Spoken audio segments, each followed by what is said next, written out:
Hello and welcome to Resource Review. Today we'll be evaluating 3 resources for primary citizenship. They are a range of large cloth dolls. Hello Mika, my name is Mr. Ville and I really like going to the park. A mobile education centre. We are going to think about something that you've all brought with you, and those are our feelings. And a primary school council toolkit. To find out what our panel of experts think, keep watching Resource Review.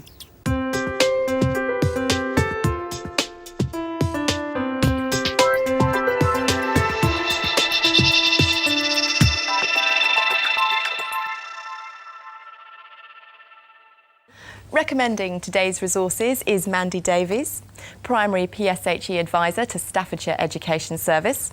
And joining Mandy, we have Adrienne Jones, a freelance educational consultant, and Colin Hinson, an educational writer. Well, thank you all very much for coming. Mandy, your first choice of resource are these 3 dolls joining us today. Tell us more about them as a resource. Okay. These are 3 of the 13 persona dolls, different persona dolls that there are, and I particularly like them because they provide a non-threatening way for young children to explore their feelings and different situations. Why did you choose them? I mean, what do you like about them? Well, I really do like the way that children will relate to these dolls. They're not that much smaller than the children, particularly the younger ones. Okay, great. Well, before we talk about this resource any further, let's have a look at it in action. Our dolls paid a visit to Victoria Community School in Staffordshire, where teacher Claire DeVille introduced them to her Year 2 class. Today we're going to be learning a bit about life in South Africa. We were using a persona doll as a sort of a means to introduce work on citizenship. There's a range of dolls and they're based on different cultural characteristics. In this context, it was just as a prompt to introduce more ideas about Africa. Right then, so Mika's going to come round and you're going to tell her your name in a big voice and you're going to tell her something that you like. And then Mika is going to tell you about her life in Africa. Right then. Hello Mika, my name is Mr. Ville and I really like going to the park. We used the doll today as an introduction to the main teaching activity, which was to learn about Africa through the use of artefacts and the use of food. Sharib, you're not touching. Would you like to go and feel something that's under there? What have you got? You think it might be a brush? We didn't basically use it as the main focus of the activity because we felt that the artefacts and the food were more what we wanted the children to get across. But in a forthcoming session, we'll find out more about home life, and so we'll use it as a stimulus. To have a think about something that you found out today about things that happen in Africa, and I want you to tell Mika when we pass around the circle. I think that the idea of the doll is excellent because you can really get something that's appropriate for the topic or theme that you're concentrating on. The disadvantages of the doll are perhaps the children find their face slightly unusual. They're not quite as realistic as they possibly could be. You like to taste the banana, goodness me. Right, children. Persona dolls are a really good way of introducing citizenship into schools, but they are very expensive.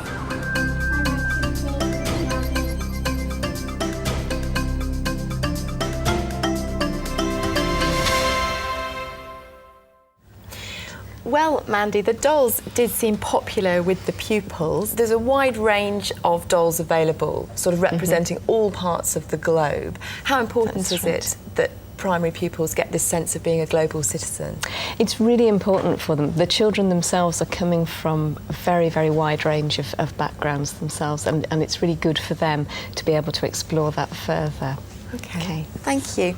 Well, Adrienne, what did you think of our little friends?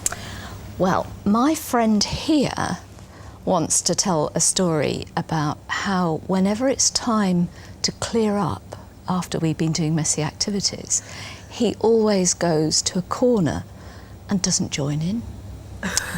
And the relevance there to global citizenship. And the relevance there to global citizenship is actually more in the realm of PSHE, where a doll would tell its own story and it would be used for children to consider what it's like to be bullied or to make decisions about things, how you talk about your feelings.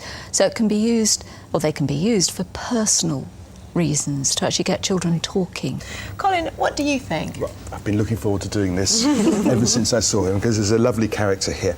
I think that these dolls are great because one of the things that young children particularly have difficulty is when talking about their thoughts and feelings and emotions is doing it without any props or something to look at and to sort of relate to. And so something like these dolls, which are very sort of familiar because, you know, they're children, really helps children to express feelings and emotions. And then from a PHSE point of view, I think that's fantastic. Okay, well, thank you all very much. Now let's move on to Mandy's second choice of resource. And this is something very different. It's a visit from a mobile education centre. Mandy, can you explain this resource to us?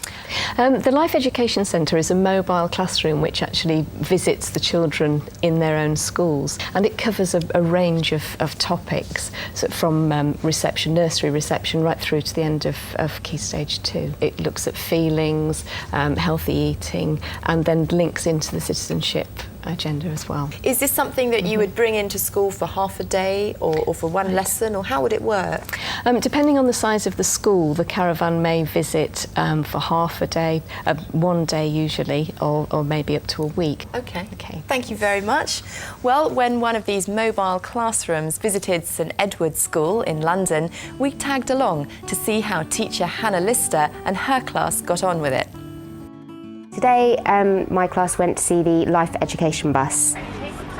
They were so excited beforehand, and all really excited, and then as soon as they got in, they just all became very quiet, because it's quite a small space and it's quite dark. Okay, well done for coming in so nicely, and welcome to the Life Bus. My name's Sarah. Good morning. Life Education Centres is a charity that's set up to help children make healthy choices.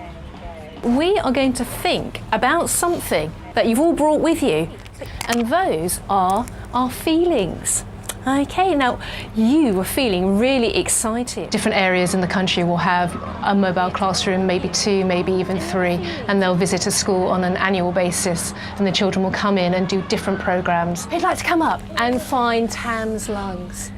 We have different resources that we use in the classroom. We've got Tam, which is our model that lights up. Give that a poke.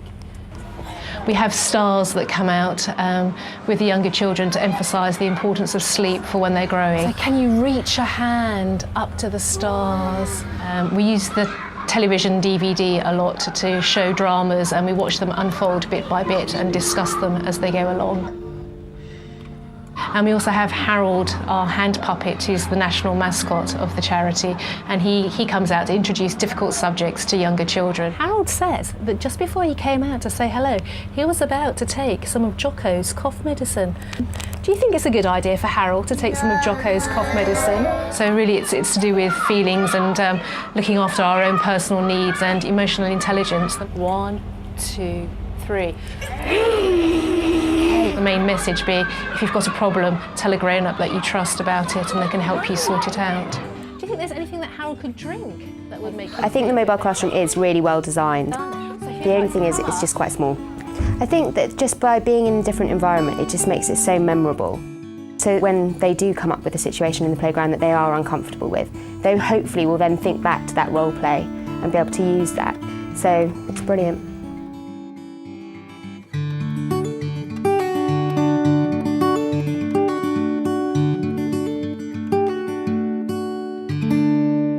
Well, Mandy, I love the look of the Life Education Centre, but I mean, I understand the prices vary, but if you were to bring it into school for a week, it could cost over £1,000. So that's a big investment. It is a big investment, but the teachers who use the Life Education Centre do find that investment is really worth it. And there are lots of ways of helping with the funding. In some areas, the Drug Action Team or different charities will help to fund the programme so that the school doesn't have to bear the cost fully. Colin, what did you think of this resource? It was lovely. I mean, I had a little worry when I was sort of reading about it and finding out about it. I had a little worry about isn't this something that can just be done in the classroom anyway? Why bring along the Life Education Centre into the school? But on the video, catching the excitement of the children, and then the teacher saying, you know, clearly that they will remember this, you know, because of the experience of going into this caravan and talking to the facilitator there is an experience that they'll always remember, and the message that is being put across will stick as well. Adrienne, what did you think? I think the good thing about it is the fact that it travels geographically around the country and meets lots of children and adapts the content of the sessions that are given about how to be healthy. And it gives a consistency of approach, which, you know, schools are trying to do. There's a lot on teachers' timetables where they have to teach about drugs education and health education, and the whole PSHE and citizenship thing, which this scheme actually does. Yes, are teachers given ideas on how to follow up a visit? Yes, absolutely. I mean, the booklets that accompany each visit are very, very thorough, and it covers a range of topics, so from reception, nursery reception, right through to the end of Key Stage 2. Well, thank you. Now let's move on to the third resource, which is from the School Councils UK, and it's the Primary School Council's Toolkit. Mandy, explain this resource to us. Right. I find this resource is really useful for schools when they're trying to establish an effective school council. What are the two aspects of the resource that we've got here? Right. This is the basic primary toolkit, so that if a school wanted to set up a school council, it actually goes through the process that the children need to work through. It talks through and takes people through the staff training, and gives the language that's needed, and really gives a very clear framework for setting up an effective council. Okay, and this one focuses on Key Stage 1? Yes, this is a new resource that actually looks at participation, making sure that every child has an active part to play in school council. Okay. What do our panel think? Colin, is this going to help school councils? Well, I think so, and certainly I was very impressed by the fact that there's a teachers pack in there with training materials for teachers and so on, because I suspect that when school councils are set up, there's not much material that's actually available for teachers themselves. Adrienne? Well, there's also some little books for pupils, which are very colourful, you know, very attractive. They've got stickers in the back there, well illustrated, and give a sense of ownership. I mean, I would imagine these would be given individually. That's right, to yes. each Schools child. can buy those and actually give those to the pupils independently. But I must say there's an awful lot of reading for teachers in the teachers' pack. Yes, I think what's really good about the pack is that it encourages schools to hold training sessions, and so a lot of the materials will be explored in that way rather than just reading through. Well, I'm afraid that's all we've got time for today, but to summarise, the three resources that we looked at were the Persona range of dolls from Persona Dolls Training UK, Life Education Centres from the Life Education Centres charity, and finally, the Primary School Council's Toolkit, published by the School Councils UK. For more information about all of the resources featured on today's programme, and to post your own comments about other resources for primary citizenship, go to our website. It's teachers.tv/resource review. If you want to, email us, resourcereview@teachers.tv. So a very big thank you to our panel, to Mandy, to Adrienne and to Colin. Thanks for joining us, and we'll see you next time on Resource Review. Bye-bye.